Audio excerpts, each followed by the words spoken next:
listening to the Astral Hour. I'm your host, Astral Meadow. Join me as we take a glimpse into the mysterious.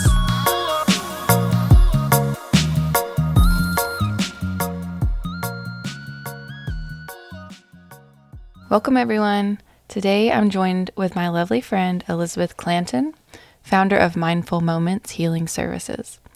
She is a certified sound healing practitioner through Sound Healing Academy, a celestial blue star energy healing master, and a Reiki practitioner. She's also a certified doula through Birth Arts International. Her goal is to empower as many light beings as she can. Welcome to the show. Thanks for having me. Yeah, thanks for coming out. It's so nice to meet you in person. Yeah, I've been following you for a little while, so I feel like I know you, but it's always, odd when you meet and you're like, actually, I don't know you. So there is that getting familiar, but it's been awesome just following your little journey and seeing your pictures and how you just seem to constantly be expanding and learning new things, and it's a beautiful process. So. Thank you. It's really fun to learn new things. I really enjoy it. Yeah, totally. So can you give us a little background on yourself and your spiritual journey? So I really got started in sound healing because I had really bad complex PTSD. And it really just helped me to cope with daily life and have a better perception of everything. And it just radically changed my life. So you just went to a sound healing group, or did you buy a bowl, or what was your first experience with sound healing like? So I was actually in college studying various types of science, plant science, and also trigonometry. Mm-hmm. So I was studying sound waves, and I discovered the solfeggio frequencies. And that was when I ordered my first set of solfeggio frequency tuning forks. And I started meditating with them every day.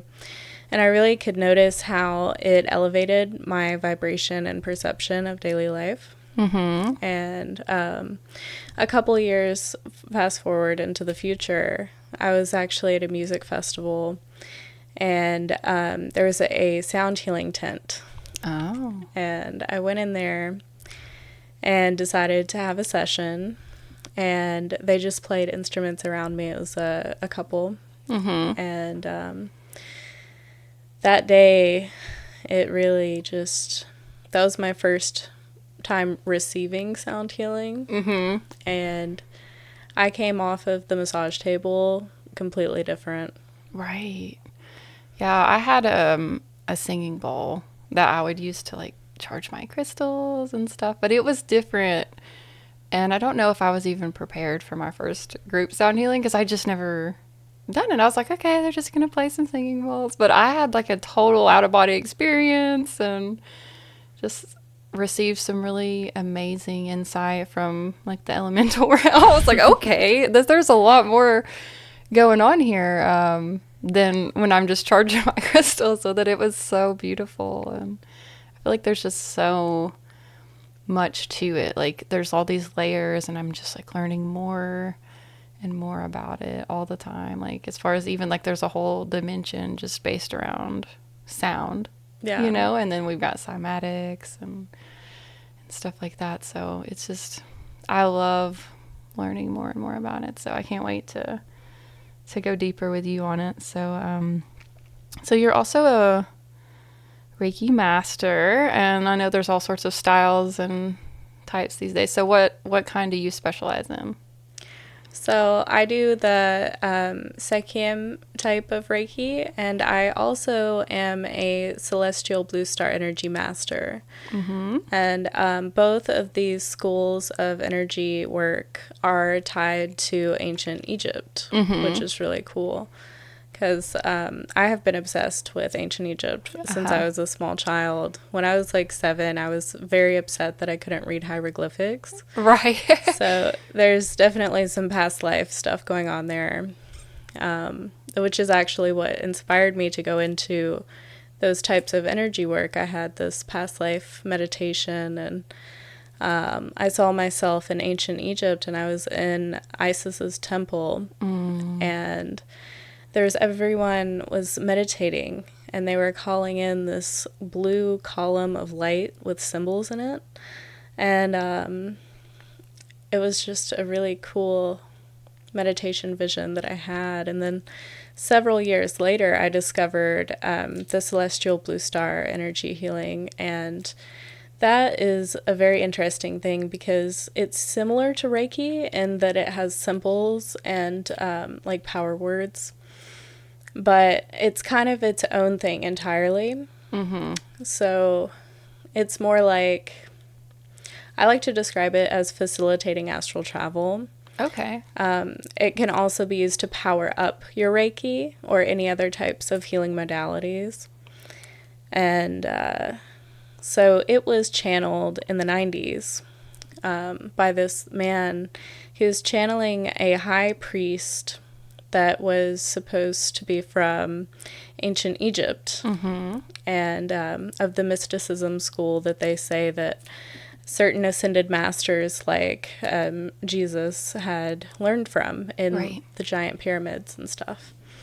So that was basically how that came to be. And I thought it was really interesting because when I did the Seichim Reiki, it was a very similar story of the same type of energy channel. This man, Patrick Ziegler, I believe, he snuck into the Great Pyramid of Giza and actually went into the giant sarcophagus that's in there and managed to sleep there like overnight. And he had this wild experience where he saw this like blue spinning energy above his chest and felt this like wild transcendental like experience with meditation. And he basically downloaded all of this information of this entire school of healing with these different symbols. And you know, that obviously was also connected to this like ancient mysticism school of ancient Egypt. And he then later studied things with the Sufis out in the desert, and they were operating under the same type of energy that he had experienced when he slept in the pyramid. Right. So both of those are tied together, but came from completely different people. Right. Yeah, I was reading Alchemy at the Nine Dimensions, and she was channeling Pleiadians, and she said that she understood all of it except like the eighth, the higher dimensions the Sufis had down. So she actually worked with Sufis to learn the higher stuff and taught them some of the lower dimensions, and like together they were able to map out the dimensions. But the Sufi, she was like, they already had this like embedded into their mysticism, like it was never lost, you know. So that's so cool with the Egyptian stuff. We had just watched this thing on like Napoleon, like staying the night in the king's chambers, because it, like, I guess Alexander the Great had done it, and how he was like a totally different person afterwards and like changed his whole thing. But I always like wonder what he saw, you know. So I wonder if it was something similar, like there's just a frequency in that pyramid, Yeah. that if, you know, and I've seen like people that make documentaries say that you literally feel like you're walking through something. So I could only imagine if you went to sleep and like your astral body, you know, is like coming out, that you might, I don't know, like pick up on that frequency in a different way. So like almost sleep is necessary maybe. Yeah. So is the blue star, what is the blue star referencing?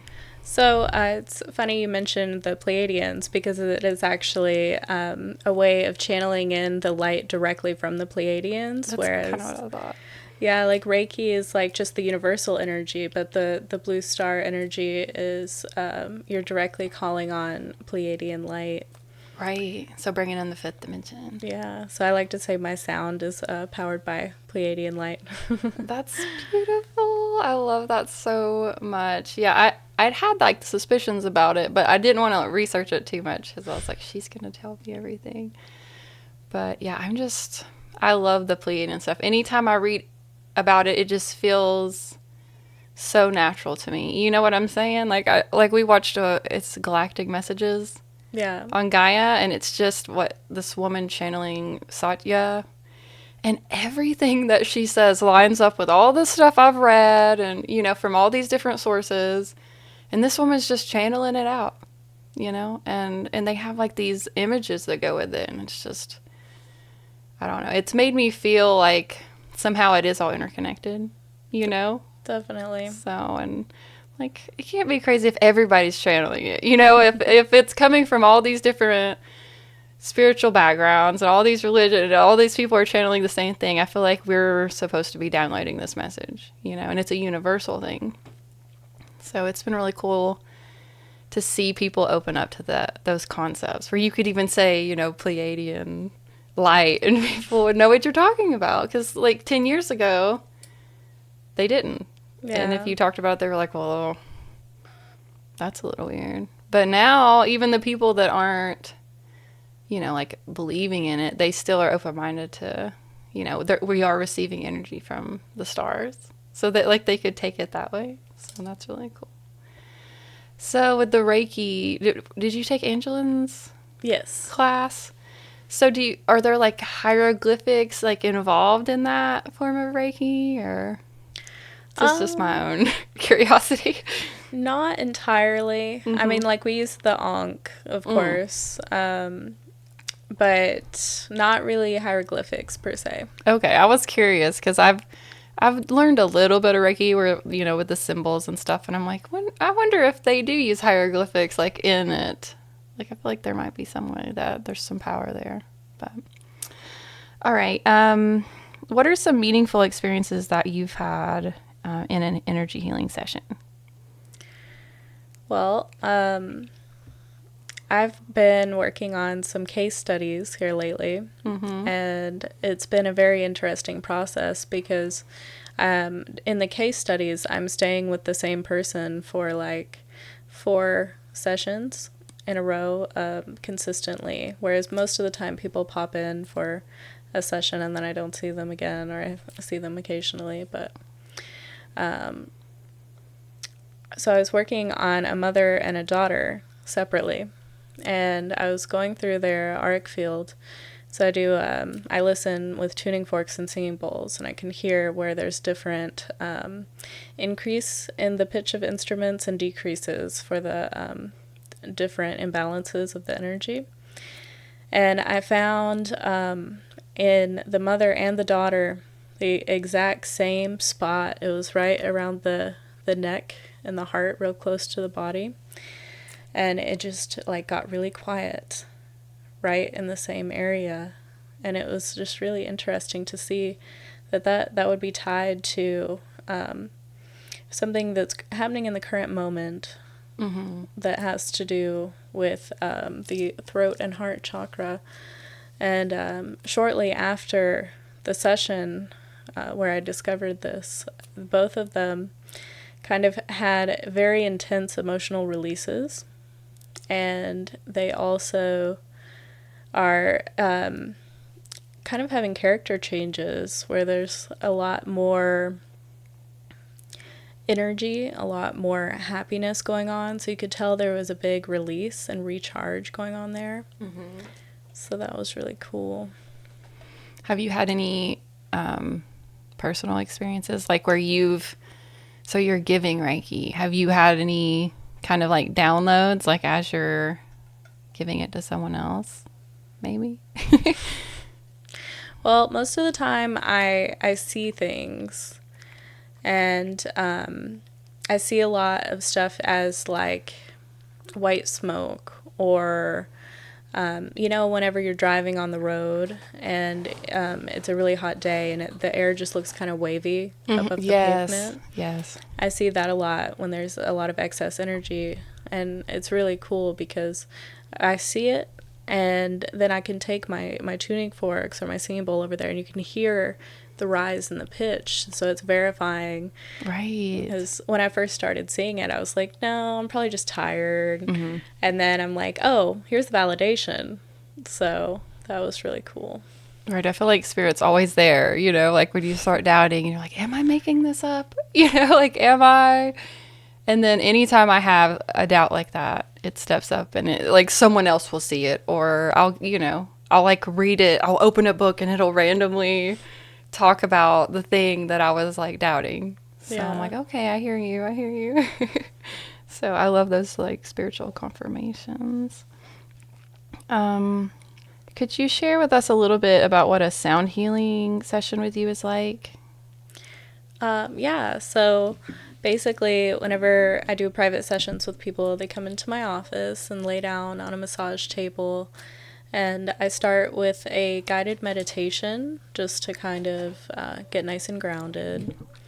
And then I will do the assessment where I go around the body and listen for imbalances, and then I use a wide array of instruments to help bring everything back into balance. So I use lots of singing bowls, gongs, frame drum I use a lot, and tuning forks, and yeah. So when someone's having a personal session, it's probably a little bit different, right? Because it's based on what you're receiving from what's coming out of the sounds. Like, yeah, I like to say that the person's energy is the composer of the music. It's really funny because before I did sound healing, I've never done anything with sound. I never played an instrument before, so I don't have any like musical background. And so I never think of it as like, well, what does this sound like as a song? For me, it's just, well, this sounds this way over here, so I need to play this instrument over here. And everything's completely intuitively guided, because, you know, I have the spirit guide with me. Right. That kind of tells me, it's like, okay, I have this voice in my head that says, play the gong here. Or bring this specific note singing bowl to this location. And so I just follow that, and people have really positive results. Everyone is always very relaxed. And I've had some people come to me for like more complicated things like PTSD, and they'll say they've had really wild breakthroughs. Describe it as being very intense, like after the session, where basically whenever you're releasing, it kind of forces it to come back up. Right. You have to kind of purge. Yeah, you got to process it. It's not like you just get super relaxed and all your problems go away forever. Right. Like you still have to do the work, Right. but it provides the space for it to come up. And you can feel it and release it. Because as soon as you take the time to feel the emotion, you're processing it. It's like digesting food. You know, you have to go through the digestion process. Right. Yeah, I've never done ayahuasca, but I've, you know, talked to a lot of people that have done it, but I've had sound healing. Okay. And so it's interesting when they talk about it, because I feel like it's kind of similar. Like there was a point where I started feeling kind of weird, you know, and then when I was done, like my head was kind of weird, you know, but I felt like there was a point where I had like anxiety, and then I felt like I like surpassed this level, and then I went really deep within, and that's when I had all these spirit guides, you know, all the stuff that people are seeing on ayahuasca, I was seeing with someone like playing the didgeridoo.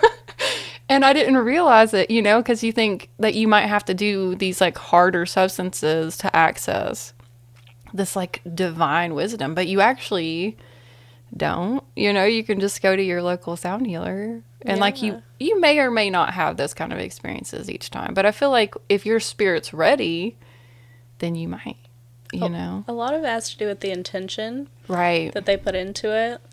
Like one of the most profound sessions, I was receiving a sound session, and I had straight up a vision quest. Right. Completely sober, just on sound waves. And I had gone deep inside myself in this meditation. And I was in this pine forest, and it was me as a child. Mm-hmm. And I had experienced sexual trauma as a child. And so that inner child version of me was stunted at that age. And so in this vision, I actually went to that version of me at that age. And I was there at the same time as my adult self. And this child self of me was in these woods, running, hysterically screaming. And there was, it was almost like we were in a native indigenous culture in the past. Yeah. Because there was this tribe nearby that I was running away from. And there was this chief there that was looking for this lost child, you know. Mm-hmm. And it's just funny because it's the symbolism there of the adult authoritative male. Right. And, you know, the child version of me didn't understand, just screaming hysterically. Mm-hmm. And so the adult version of me went to the child me, and I was hugging myself. And the child self, I could tell, like, didn't understand exactly what was going on, but knew that I was a safe person. Right, right. And so I just held myself. And then the sobbing started to calm down. And this nest formed on the ground. It was like a giant nest. And we laid down in this nest together. And I just continued to hug my child self and focus on sending this love, which you know, looking back, I was basically sending Reiki. Right, because it can travel through time. Yeah. Which is so cool. And so I just laid there with my child self for what felt like hours. Uh-huh. And then eventually my child self went to sleep. Mm. And then shortly after that, I was being brought back out of my sound healing session. Right. And after that, I had this very beautiful release, like a really good cry. Mm-hmm. And it actually helped my relationship with my mother as well. And it was just one of the most intense sound healing sessions I've ever had. And that was a big motivator for, like, me becoming a sound healer myself, because I saw the profound power that is in the sound waves. And so shortly after that was when I bought my first singing bowls. Oh, that's so beautiful. That inner child healing is so important. And I remember being a child, and every now and then I would feel like my older self was around. And I would be like, I'm going to be so beautiful and nice, and I'm going to be such an awesome person when I get older, you know, because I wasn't surrounded by that.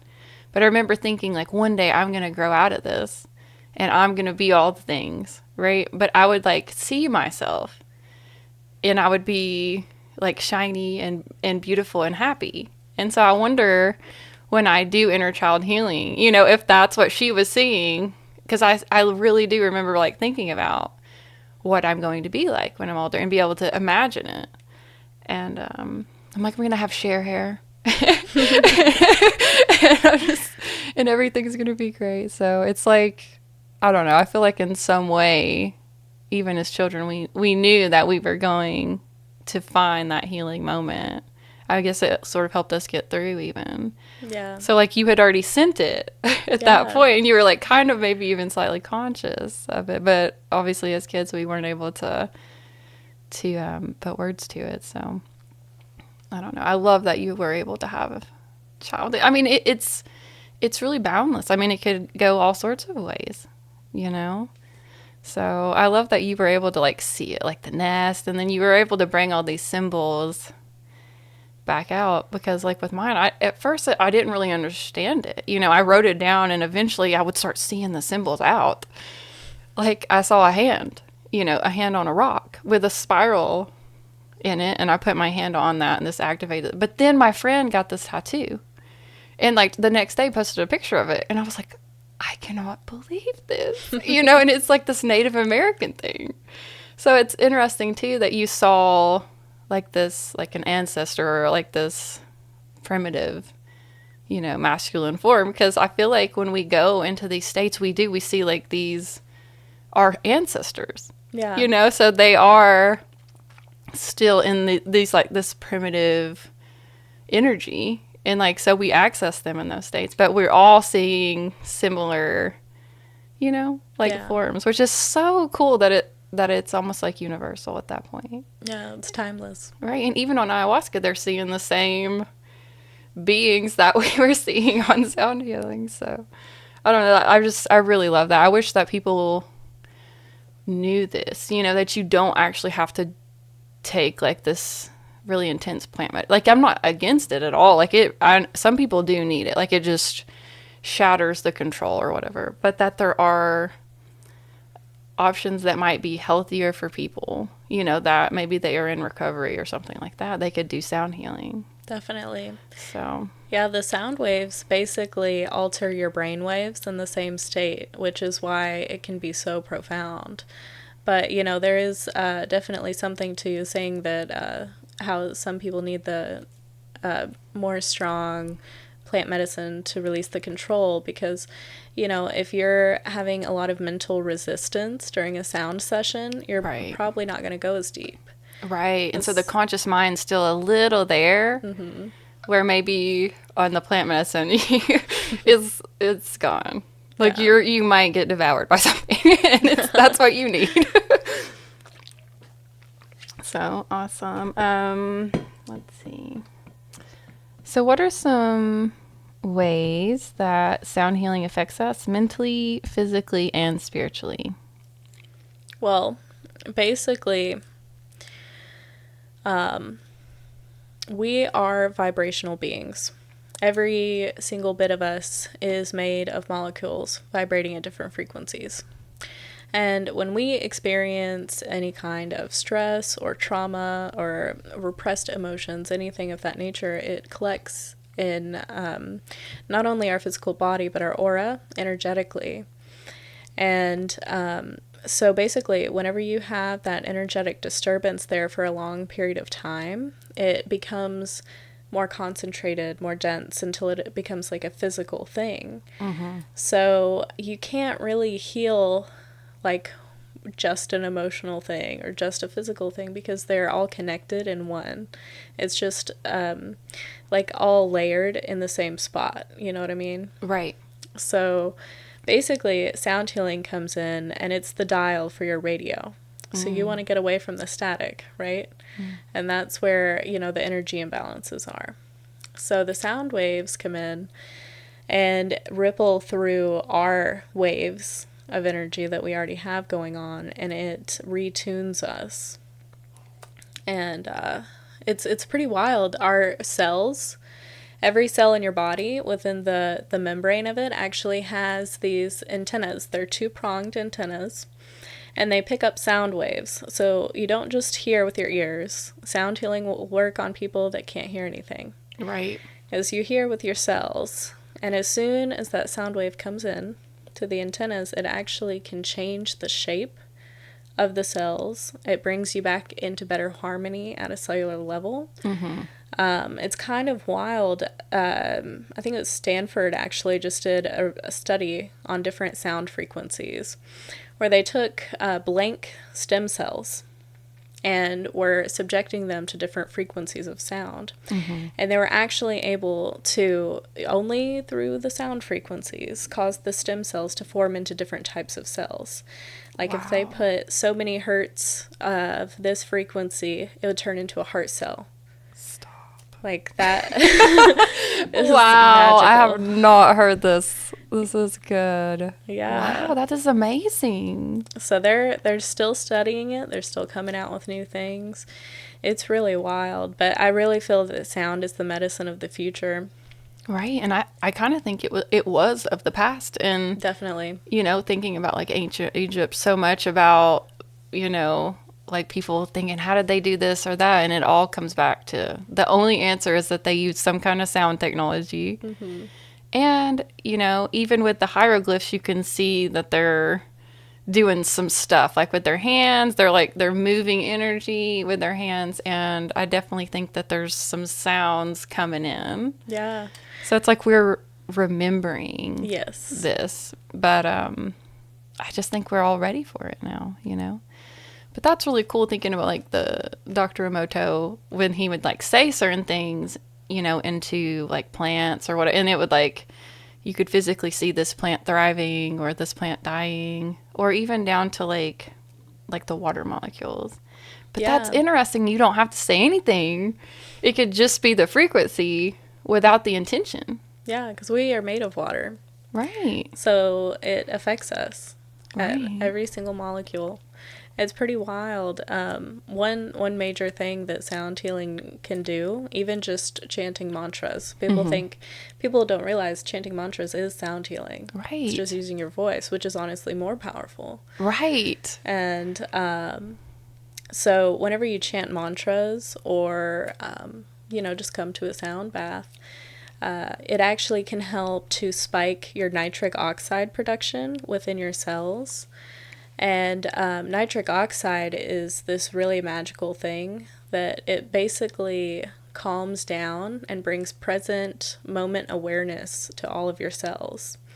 Because whenever you are low on nitric oxide, all of your cells are kind of in a frenzied state. Mm-hmm. And stuff like stress and negative emotions cause your cells to not produce the nitric oxide, because what happens in your mind is really influencing your entire body. Right. So they've found that having chronic low nitric oxide production for long periods of time is now been correlated to Alzheimer's, depression, lowering your immune system, a whole laundry list of things that they're now finding is very much so related to nitric oxide. They're saying that over 80% of all diseases and things are caused by stress. Right. Like it starts as that and then it turns in. Yeah. Just going to the chiropractor, and him explaining just that aspect of it. And I'm like, he's like, it all comes back to stress. And then this gets thrown off and then that gets thrown off. And then, and this is why treating like the whole person is so important, because there's like all these little details. But something like sound healing is going, on all of the levels, spiritually, mentally, and physically. So it's really getting in there. Yeah. And changing some things up and like freeing you from the weight of some of those things.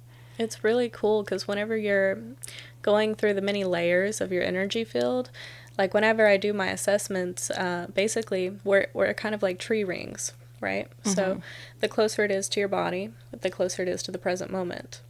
The farther away out it is, the closer it is to your childhood. So you can actually tell like when a trauma happened, where you're listening. And also another thing is you can hear the different layers of spiritual, mental, emotional, physical. Basically, when the person's laying down on the massage table, the tree rings more so go out horizontally at your sides.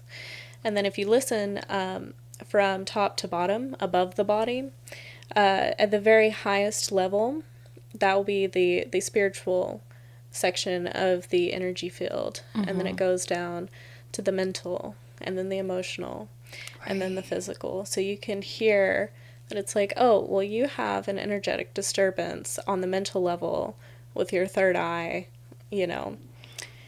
So. Right, and I feel like learning that can help you in your day-to-day. Mm-hmm. So if you realize that you're mostly struggling with mental stuff, then your focus can be there. And you might recognize like the little things that are happening that are kind of bringing you out of balance. So it's so important to discover, the chakras that are kind of either over or under or whatever, so that you can kind of live your life differently. Like I know that I struggle with root stuff, so I do a little extra leg, things, and I dance, and I have different ways of bringing myself into balance because I recognize that it is more of a grounded thing for me. Where other people, might struggle with some of the higher chakras, so. But learning that is so important. In just one Reiki session, they can sit there and explain that to you, which is so fascinating to me. I love it. I feel like there's so much potential with Reiki that you can't even explain because you don't, so unique to the individual, Yeah. I really like combining the Reiki with sound. Yeah. Because I can, like, put energy through the sound waves. Right. And so that's really cool. And it also really just is such an aid at clearing, because sometimes, even with the sound, it can be stubborn. The energy can be stubborn. And, you know, I'll work on it with a singing bowl. And then sometimes if I just add the Reiki to it, then it's like gone. Right. It's like you're like relaxing that space enough and then trying to remove it. And that's so interesting. Yeah. So I love this. Yeah, I've had Reiki done. Well, the only person I think that's ever done Reiki was Angeline. And sometimes she would sing. And now that you're saying this, I'm like, oh, I bet that was like her gong or whatever. It's like she was, because she wasn't singing like any particular thing. So I guess that is in a way a little bit of a sound healing. Well, the Sekhem Reiki that she does, it is actually taught for you to tone along with it. So that's a part of that specific Egyptian Reiki system. Okay. So, and which I find really appealing compared to other forms of Reiki, personally. Right. Yeah, there's so many types these days, but I love that though, because it's evolving and it's shifting as we shift, and then every person can sort of add their own thing to it. So it's like evolving and it has like a life. You know, it's like alive. It's not this, you know, cemented concrete thing that's never going to grow, you know. So, and sometimes it's overwhelming because I'm like, what is this new Reiki? But it's also exciting that, you know, someone else has thought of this other thing or brought this other, this other culture in, maybe. So, yeah, because all cultures are doing like different types of Reiki, but they might not call it that. Yeah. You know, so. Yeah. Basically, it's all the same thing. People just have different symbols or, you know, different teachers, different channels of information. Mm-hmm. Do you feel like even without Reiki that we're doing, you know, Reiki on ourselves, just like unconsciously? Yeah. Without any kind of training? Because I have, you know, realized like, oh, my stomach hurts. I just like put my hands on that spot and it really does work. And my husband's not had any Reiki training. And sometimes if I have a headache, I'm like, will you please just like imagine, will you come over here and do this? And it does work. So it's like, I think Reiki is very organized and helps us direct it like specifically, but I feel like we're kind of already doing it. You know, I've had some people and they're like, I just can't afford, you know, to learn it. And I'm like, you know, you kind of have the power, you know, if you really need it, it's an emergency. Like, I think that we can access it, you know? My daughter, she's fixing to be 7, and she definitely is in tune. She's always told me she has healing powers. Yeah. And I have chronic migraines. So, you know, there's been times over the years where I'm just like, oh, let's see if you can use your healing powers on mommy's headache. And I can actually feel the pulsating. Now that I've had Reiki training, I'm like, oh, this isn't just pretend. Right. Like, she's really an old soul. I really feel that. Right. She probably has received, what's that called when you, like, pass it down? You're basically, like, being initiated. Yeah, spontaneous initiation. Right. So it's like maybe in her past life, you know, she was initiated. And so now it's just sort of, it's carried with her. Yeah. You know, so she doesn't necessarily need to be initiated to know how to channel the energy a certain way, which is really fascinating, like, to think about, you know. Like, if she ever got a past life regression, it would be interesting to see what she was doing before she came. Definitely. Yeah. I've been talking with Shakina Dawn as well about organizing a kids Reiki certification where we might just focus on level 1. Right. And maybe have some arts and crafts. But we're trying to get that in the works and offering it to have kids because, you know, they're already so in tuned, and if we just, you know, honor that and provide the space and opportunity to help foster the growth of that at such a young age, right? Imagine how adults are going to be in the future. Right. Yeah. Yeah, they're just going to trust that they can do it. Yeah. You know, that's so beautiful. I definitely think bringing the kids in is great, and most of the children that I'm around, and it might be because I homeschool or I'm around a lot of like really conscious parents, but I mean, they just seem really special. And I don't know how, like, what other word to say that it's different, like, than the kids that I grew up with. You know, like my generation. I feel like we were a little more stunted, like late bloomers. But the generation before me, you know, they might just be opening up to these things, or like people like me and you might have started like in our 20s. Like it took them like maybe till their 40s. But now the kids are like, oh, I'm 7, you know. Yeah. I just received a download, you know. I'm always laughing. Like my daughter will hear us say words and she'll be like, reflexology, you know. Like, it's so weird to hear a 2-year-old talking about reflexology. Yeah. But it's really cool. So Yeah, my daughter sings light language, and she's always done it. And, you know, she never even heard me talk about it or anything.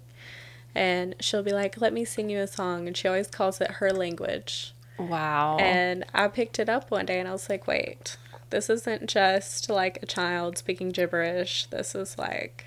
She's channeling something. Yeah.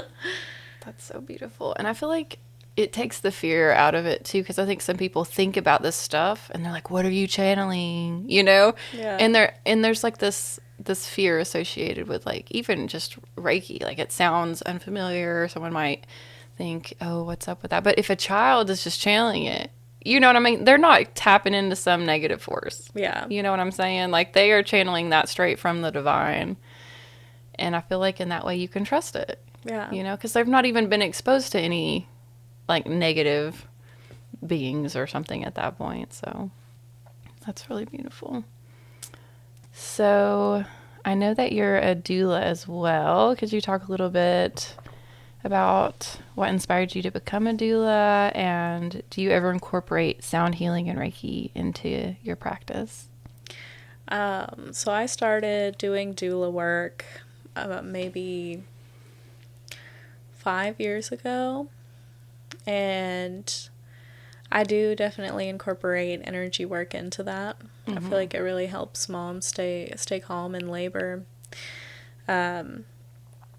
I got started as a doula because my first birth with my daughter did not go well, as not what I had planned.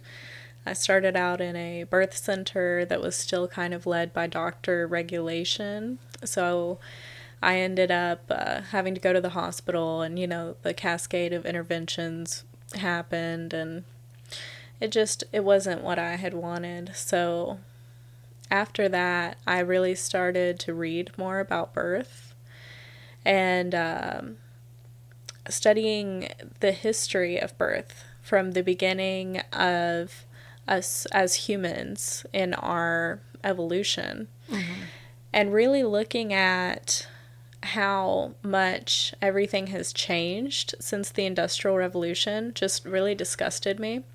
With, like, basically, I say it was like when the patriarchy took over birth, when it went into the hospital, when men decided that they needed to be in charge of birth, when they knew nothing about it. Right. And I guess it was like an anger.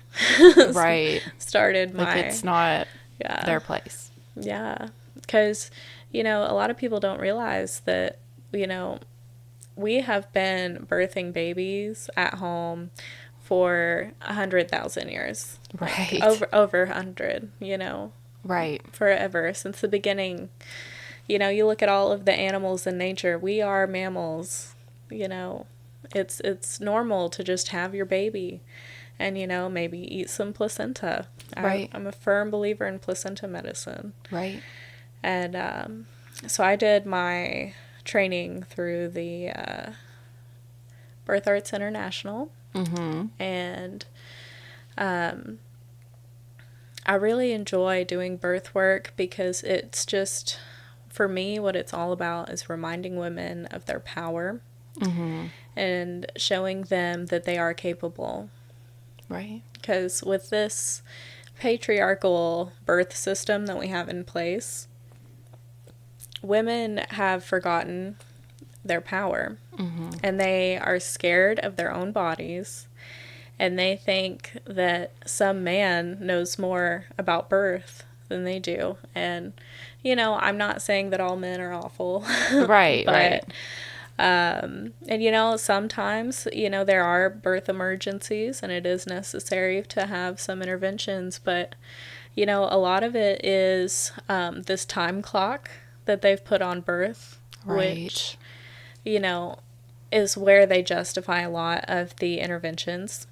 And just experiencing it firsthand was very frustrating to me, because with my second child, I had my son at home, and I had a midwife, and I didn't have to do all of the tons of testing in pregnancy, which I feel like is fear-based. A lot of it is. Right. Because if you don't get the right result on this test, then it might cause an issue, or it might not. But, they don't really mention that most of the time those risks of issues are below 10%. Right. So, yeah, it was magical having my son at home. And the same issue that I had with my daughter that caused the trip to the hospital happened with my son.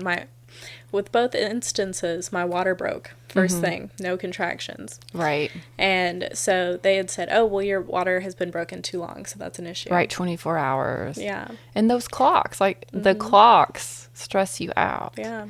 So, and for me, it was a big thing with my blood pressure. It wasn't super high.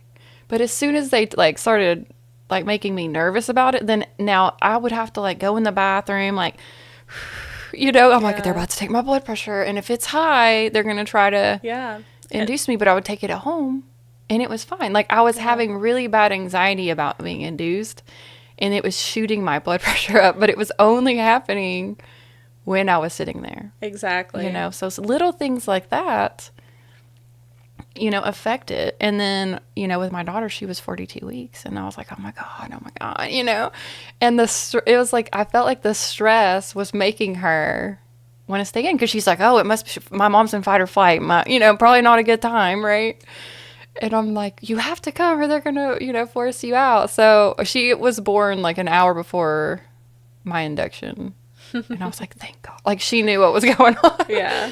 But there was so much about it that was just so unnecessary. Yeah. And I wish I would have had more women around me to where I felt more confident to have a home birth, because I did want it. But then I had talked myself out of it. And I was having anxiety. I had to do a lot of fear. I worked with Angelin, with therapy too. And she did Reiki while I was pregnant, because I did have this fear, and I'm not even sure where it came from, but it took a lot. And at some point I did feel more confident in it. But, well, I think a lot of it is, in our early history, and even in more tribal-centered cultures that are still in existence today, women grow up from childhood seeing birth. Right. They're watching their aunts give birth, their mothers, the grandmothers are present. All of the women are together, birthing together. And when it's normalized in that way and you grow up seeing it and hearing the birth stories, then it's the same thing as, just going to the bathroom or, any other thing that you do every day. Right. I felt like me just trying to do birth without medication, my grandma would be like, I can't believe you're doing this. And, and she thought I was just some champion. And I'm just but I was the first one that really tried. I mean, there was people in my family that had given birth without medication, but it was because it happened so fast. Yeah. And they were traumatized because they weren't mentally prepared to even do that. Yeah. So I always tell people, even if you don't, plan on having a natural birth, you should mentally prep for that. Yeah. Just in case, So, but yeah, it was I was the first in my whole bloodline to even give this example. Yeah. And that's kind of intimidating in that way. And everyone's just you're so strong. And I'm like, I mean, it's just, it's just life, But I was a little sad that I didn't have all this encouragement, and that it was just oh, wow, you're so, and you're just why can't you just be you're going to do a great job or something? It was the things people would say would start making me think, is this the way for me? I don't know. But, well, energy is contagious, So if you have people near you that don't understand, and they're anxious and they're scared, it's going to affect you energetically. Right. And I think a lot of it with the older generation is, you know, a lot of people don't realize that not that long ago, it was common practice for women to experience something called twilight birth, where they would go into the hospital and they would actually be administered ether, and they would be passed out, strapped to the bed, literally, you know, laboring in completely out of it. Right. And they would just wake up, and it could be one day, 3 days later, and they're just like, here's your baby. And so... Right. And that's where we got detached. Yeah, exactly. Like, from the experience. As women just were like, oh, well, the doctor clearly knows everything because, you know, I don't know what happened. And here I'm safe and the baby's safe. So there came the belief of, well, as long as the baby's safe and the mom's alive. Right. And you don't remember. So you're like, it was probably fine. Yeah. But really, you know, it's crazy how women are being robbed of this transcendental transformation. And, you know, going from having an induced hospital birth to having a completely just unassisted birth at home. I mean, I did have a midwife present, but it was, you know, not interfered with in any way. Right. It was very psychedelic for me. Yes, yes. And, you know, I was completely sober. And once I got into labor land, as we call it, you know, real active labor, I was basically sleeping in between contractions, but I was not. I was like out of body. I like to say I was in the astral planes. Right. Because it was like I was in space, and there was all this stuff floating around me, and I could tell it was the same. It was consistent. Every time I would be there, I would come back into my body to have the contraction, and then I would immediately go back. Right. And it was the same place. And, you know, that's what birth is supposed to be. Right. And in a way, that's kind of like an initiation. Yeah. You know, and if you think about it, like there's that moment, like you're birthing an aspect of yourself as you're birthing that child. And if you're denied that, you think about some of like postpartum depression and some of these other things, or the mom might not feel so attached or whatever. And maybe there is something to that initiation that is so healthy for that bond. Definitely. You know, and I'm not fully sure what it is, but it might even be like an energetic thing or maybe even a spiritual thing. Yeah, I think it's both. I think a lot of it is a download. Right. Because you're downloading that wisdom. I mean, they always say that, you know, it's your hormones that just trigger your, you know, what to do as a mom all of a sudden. But what if it's a download from your ancestors? Right, like they're all there with you. And yeah. You're sort of channeling that in those moments. Like when they were birthing in their incarnations, they channeled that too. Yeah. So yeah, in that way, it's like the sisterhood that's been passed down. And like we initiate ourselves during that right before birth point, you know? So that's so beautiful. There's so much around birth that is just great. I feel like all these women, like we're healing the traumas, you know, there's so many people I know in my life that had a hospital birth that now either have or want the next one to be a home birth. It's like we're empowered. We're seeing our sisters do it. And we're like, well, you know, I could probably do it. But like if you don't see it represented, you know, it's just like out of sight, out of mind. And for me, a lot of the fear that I had come from these images in television. Exactly. So I had watched Call the Midwife, which I'm not saying I don't love that show, but there was some things I probably shouldn't have seen, you know, like while I was pregnant was when I was watching it. Yeah. And so I was like, oh my God, this could happen to me. And then like the 1,000 things, you know, that could happen, you know, and I had to like, I was doing like the hypnobirthing, you know, and I was like trying to rewire it. But like, what if we just like took all that out and we didn't have to, you know, have all that fear in there, you know? So it was like my husband at one point was like, he almost got angry because like, it was like every time we would turn a movie on, there would be a traumatic birth scene. And he's like, why do they keep doing this? It's the patriarchal programming. Right. And so they keep putting that in there. So every woman's like, they think birth is very deadly. And I'm not saying there's not some risk, but everything in life has a risk. Yeah. But they make you think that before they came along that, you know, it was like every other person was going to have this really catastrophic thing. I mean, and I don't think it was as common as they make you believe that, all these things happening. Because I think, we had like herbal remedies for, like hemorrhage and things like that. We had things and interventions. Yeah. Did you know consuming your placenta will stop a hemorrhage? Right. And just even the homeopathy. I mean, it blew my mind that my second birth, I was way more aware of things. And like I was having insane like sciatic pain at one point, and it was really pulling me out of like being able to do my breath work. And so I took a remedy, and it was like maybe 3 minutes. Yeah. And it was gone. And I could like walk again and move around. I mean, so it's like we've been given all these tools, and that's just like energy medicine, But for something that's just energy to completely take away sciatic pain, I mean, but like nothing that they could give me would be able to take that away. Yeah. And this is like with all the allopath, like they give you like fentanyl, which is just making you feel fuzzy. It doesn't take the pain away. It just makes you really disoriented. So like the homeopathy was actually in that situation better for me, because it was actually helping me get past whatever the big symptom was, because it's focused around symptoms. Yeah. And so yeah, that was my introduction into homeopathy, because I'd bought the home birth kit. So now I'm like a whole nother level in, but I just, like, I encourage people when they do home births, I'm like, just keep it on you, because there's even like, a remedy for like anxiety. So you start thinking the fears come in, and then I know there's a remedy for that. Yeah.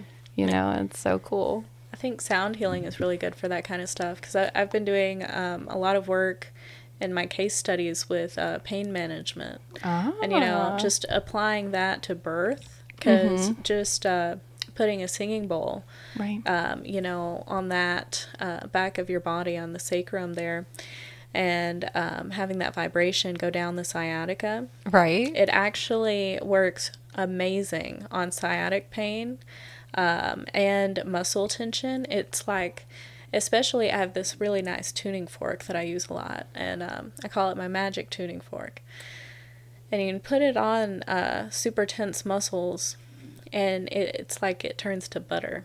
Wow. And combining the on-the-body stuff with the tuning fork and the singing bowl, with having the person lay down in front of the gong, I've actually had a session where this woman came to me for chronic pain, and I felt her muscles before the session. And I was like, okay, we'll play a little gong just to relax you. And that was my only intention. And we played the gong, and I was like, okay, we'll start with the tuning fork now. And everywhere that the muscle tension was, I was like, oh, this is squishy now. Like, there, it is gone. The gong is really profound at releasing the muscles, because, you think about stuff like sciatic pain or scoliosis and stuff, and really what a lot of that pain comes to is inflammation. Right. And a lot of the inflammation is caused by chronic muscle tension. So you go in there with the sound and relieve the muscle tension, the inflammation then goes down. There's less pain. Right. Yeah. So that'd be good for birth too. Yeah. I would love to see like some documentary on this where they were, maybe not interfering with her birth, but where we could watch it, because I think that's just so magical. And I definitely feel like there's a lot of science too. So they would be able to like do it to where you could see, no, this actually went down. Yeah. And doesn't have that issue. And all we did was use the tuning fork. Yeah. So it's just so amazing. And energy medicine's definitely where it's at. And it seems like everyone is slowly, because I couldn't believe it. When I first started getting into this stuff, I didn't have a single friend. And now it just seems like the whole collective is open-minded to energy healing. And I think that might be another reason why it's working, is because we are accepting. So we're not resisting it. Yeah. And so now, like, I feel like every time one person gets healed or experiences like this profound thing, like it shifts the collective unconscious. And so like collectively we now have a little bit more faith in it. And over time we're sort of shattering that, like you have to have allopathic medicine, and that's the only way. And it's like, well, each time someone proves that wrong, we start shifting into that next wave of healing. Definitely. You know, it's like, it's just amazing to see it happen so quickly, you know, because it seemed like there was like 100-year point where there was no way that it was getting through to us. But I don't know, maybe it's all these rainbow babies and indigo people, like, you know, finally stepping into their power, Definitely. like realizing their potential. So I definitely think there's like a mass awakening happening. Yeah, we're raising our vibrations as a collective. Right. It's so beautiful. Is there anything else that you would like to expand more on before we wrap it up? Well, I would like to share some up and coming events. Oh, that would be great. Yes. So, coming up August 27th, I'm going to be part of a collective sound healing yoga event that will be at the Bicentennial Amphitheater in Maryville. Okay. And me and 3 other sound healers, including Corey Pay and Coco Bear, and also Mary Conroy will be there, and we'll all be playing gongs while a group of yoga instructors, Casey from Alchemy will be there, and a couple others, and we will be helping everyone to do sun salutations with the gongs going, and I think it's going to be a 2-hour event. So Wow. So is this more of a yin or... Well, it'll Well, just be it's just sun salutations. salutation. Okay, just the sun whole sal- time. Yeah. Okay. Yeah, it'll be fun. Pre-registration is required, though, Okay. and that will be at alchemyofmaryville.com. So that would be a really fun event to come out to. And in September, I have been working on a goddess ceremony that is going to be really magical. We'll be at UT Gardens in the Labyrinth, and we're going to start with a story of the history of humanity back in our matriarchal past, where we're studying how, as a human collective around the world, we all used to be more focused on goddess worshiping and those types of rituals and ceremonies. And so we're learning about our past in that aspect, and then we're going to have a ceremonial meal honoring the fruits of Earth Mother Gaia, taking in that energy to nourish our soul vessel. And then we'll be going into the labyrinth, and it'll be a sound-related ritual that very similar to what was done in ancient Egypt with the high priestesses. Also, you know, other places in the world, we're tying in different aspects from ancient India, European Druid aspects as well. So we'll have the gong there, and there will be singing bowls that everyone will strike the singing bowls as they pass them in the labyrinth, and it'll create this almost like a sacred geometry of sound waves that we will be walking through in the labyrinth. And it's all to awaken this matriarchal divine feminine energy that's just, you know, deep within our wombs. Right. That's been intentionally repressed. Yeah, so we're gonna bring that energy up through this beautiful ceremony. And I would love to have as many women experience that as possible. It is a women-only event. Okay. And everyone will be involved in the ceremony. So I say definitely come ready and bring a frame drum or a tambourine or a rattle of your choosing. My favorite is a sistrum, which is the traditional ancient rattle-type instrument from ancient Egypt. And so that will be September 10th. That And sounds awesome. I might have to put that one on my calendar. yeah, pre-registration for that one will also be on alchemyofmaryville.com. All right. And I saw you're doing something, and this is in like a couple of days, but you said you might do it again. So where they had the acupuncture with sound healing. Yes. And I was curious if the needles, because they're like metal, are somehow conducting the energy. Yeah. Is there something to that? So, I'll be doing a sound bath while Megan McClung of Alchemy will be doing the acupuncture. She's a licensed acupuncturist, and so it'll be really fun. And there is something to the needles and the sound, because I feel like it almost acts like an antenna. There's actually a whole different group of healing modality called acutonics, where people administer the acupuncture and then use tuning forks on the needle to send that vibration from the fork deeply through, which is something I'm fascinated in and would like to learn more about in the future. Yeah, if you meet one of those healers, you send them my way. Yeah. But for this event, I do feel like just having, the strong sound waves of the gong in the room will probably also affect the needles in a less intense way, but yes. Right, like you might not feel it physically, where you might with the tuning fork feel the needle, but it's still energetically doing the work. Definitely.